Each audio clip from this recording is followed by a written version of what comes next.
I learned my lesson from last year and actually scripted out what I wanted to say instead of rambling on this time.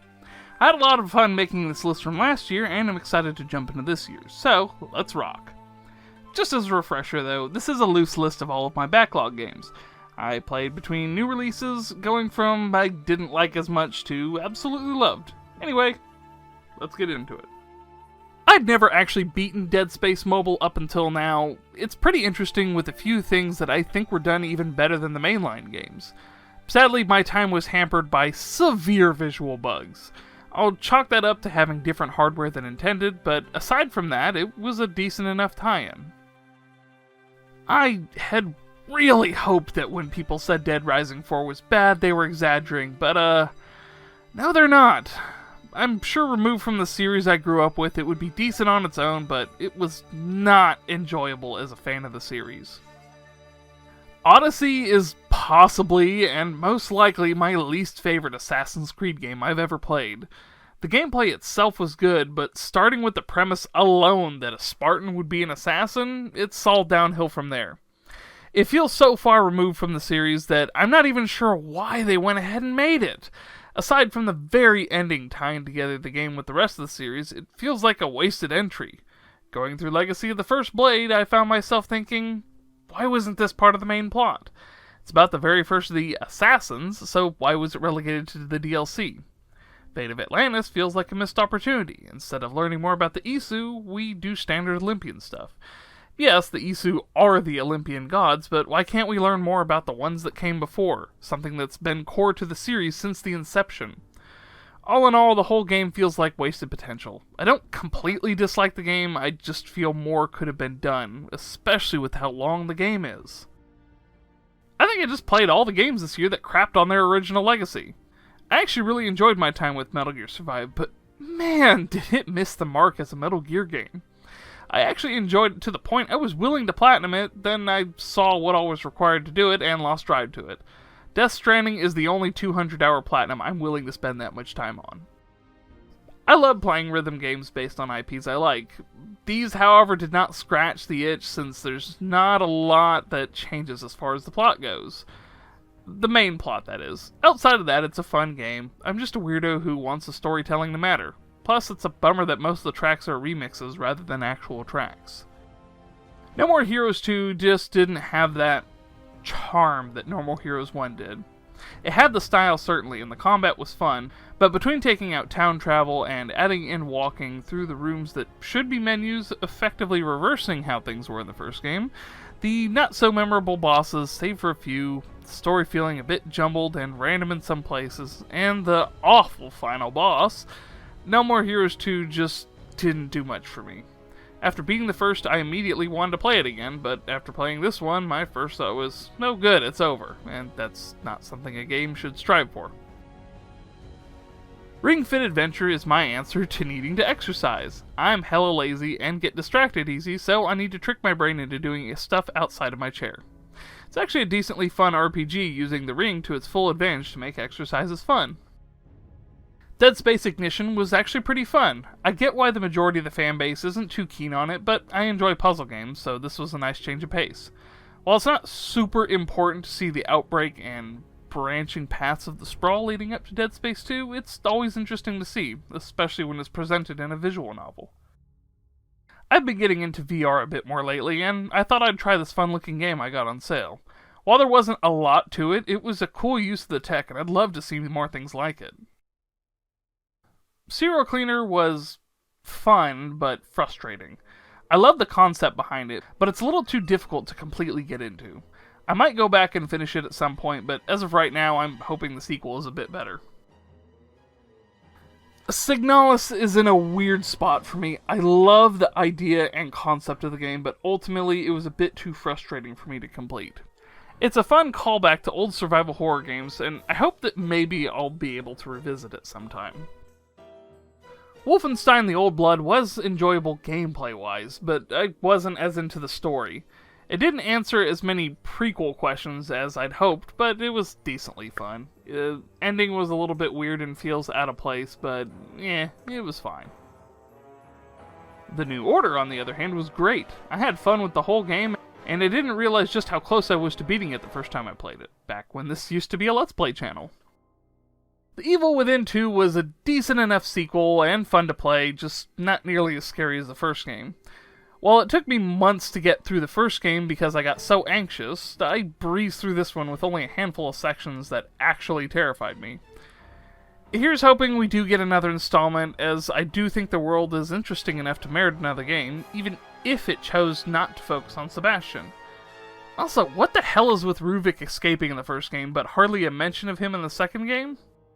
Talk about spooky! While I liked playing the second one more from a gameplay standpoint, the actual spooky nature of the first Evil Within is great. It had a unique, oppressive atmosphere, and quite frankly, I love the horror downer ending where it seems like the bad guy won. Gree, or Gris, was an emotional journey that made me cry. Shocker, right? But the beautiful art and music made for a lovely story, even if it's about the 5 stages of grief and mired in depression. Alan Wake is one of those games that I fondly remember playing when I was a teenager, and playing it back, it's not as fun as I remember. The story is still top tier, don't get me wrong, but the combat and wonkiness does get a little old after a while. It's still fun to play through, and it was great replaying it in anticipation of the sequel, even if I did find out later that I needed to play the other Remedy games before I played Alan Wake 2, so I didn't get to play it. Pokemon Soul Silver marks me going through the older Pokemon games and finishing the ones I never got around to, and running a Nuzlocke for the hell of it. Soul Silver is one I've played before, but I thought it would be fun starting somewhere familiar. I loved the Kanto and Johto joined concept, with you beating the Elite Four, and it turns out there's a whole other region to roam around in.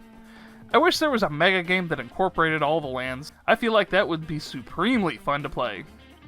With the arrival of the Mega Man Battle Network collection, I've slowly been working my way through the games, as they're my favorite iteration of Mega Man. The first one was way jankier than I remember, and I'm very glad they ended up improving the game in the next few installments. Demon's Souls has an unmatched atmosphere across all the Soul games, and I love it. It's so bleak and depressing, it makes it all the more satisfying when you can overcome it. Sadly, some of it doesn't come across in the remake. Bluepoint did an amazing job at capturing most of the atmosphere and feel of the original game, and I love that more people have access to this wonderful game. I think I'll always prefer the original though, but this no doubt is an amazing remake that fans should enjoy. Unpacking is this cozy game where you just unpack. Yeah, that's it. But it's really cool to see this woman's life through the years, and with all the Easter eggs and references with the movies, posters, and game consoles, it's just a really fun, cozy game. Save Room is a delightful puzzle game that's just Resident Evil 4's item management, but on a stricter scale.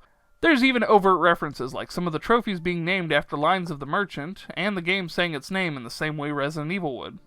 There's not a whole lot to it, but there's something so soothing about having an entire game dedicated around one of my favorite parts of Resident Evil 4. Island Saver is just wholesome as heck. It's a game that teaches you to clean up trash, recycle, and even some money management skills, all while getting to see piggy bank versions of real animals. It's a great learning tool for kids, as it's helped me start conversations with my son about responsibility and money management. Who in the hell had DEDMan Cries of Wolfenstein game on their bingo card? Because you won. I really like the heartfelt and sometimes goofy nature of the game, making it by far my favorite of the Wolfenstein games so far. I still have Youngblood and Cyberpilot to go through, but I doubt they'll dethrone this fun as heck game. No More Heroes 3 was every bit as fun as I had hoped. To me, the story wasn't as enjoyable if you weren't a huge Suda51 fan and knew all of his prior works and Miike films, but outside of that nitpick, it was super fun to play. Very interested to see if we're going to get some kind of continuation at some point.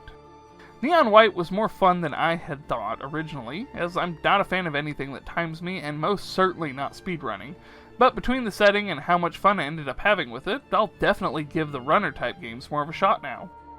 I originally played Final Fantasy I on the Dawn of Souls collection in the GBA days, and haven't played it since I was a teenager. Needless to say, it was fun revisiting this start into one of my favorite franchises. My only real gripe is there's not any options in the music for the GBA versions, but that's a huge nitpick. Catherine Full Body was super fun. I played the original when it first released and was excited it was coming out on modern platforms. I'm not very keen on the new edition of Ren though. I like the story that was told here, but trying to wedge it into an already existing love triangle that worked well before just didn't hit as good. All of the actual gameplay improvements are wonderful though, and it was a blast revisiting one of my favorite stories in gaming. Golden Sun is just one of those games that I played in my youth and it just stuck with me. I recently started replaying it, only to be delighted they were bringing it to the Switch. It's by no means the greatest story ever told, what with there being spots here and there that go on a bit too long and over-explaining some of the story elements, like anime, but I always adored the world it was set in and wished to see more of it. Travis Strikes Again was a super interesting game, I'll tell you that for free. Between the music that's so unique between the worlds, the arcade/indie change-up to the formula, and the meta-narrative that essentially describes Suda51's life, it's really hard to put into words just how much I ended up enjoying this. I love how they delved into Badman's character and even resurrected Badgirl from the first game. It was all tied in really well, and it's making me thirst for the next game in the series. I had no idea this magnificent game existed until I watched my wife play it. It's just one of those games that gets me. Micromanaging a whole cult with fun combat and a twist of being dark and, twisted is something right up my alley. Lambert is cute as hell, he knows no mercy, and I love him so much for it. Fun fact, I've never beaten FTL, but that doesn't stop me from it being incredibly fun in equal parts as frustration.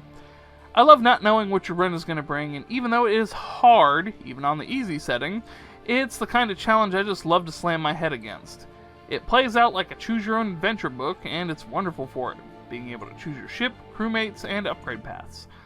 There's few games I've actively lost sleep to the one more game cycle, and this is certainly the most memorable of the bunch. Into the Breach is made by the same devs as FTL, and it really shows. It's a very tight game that's fun.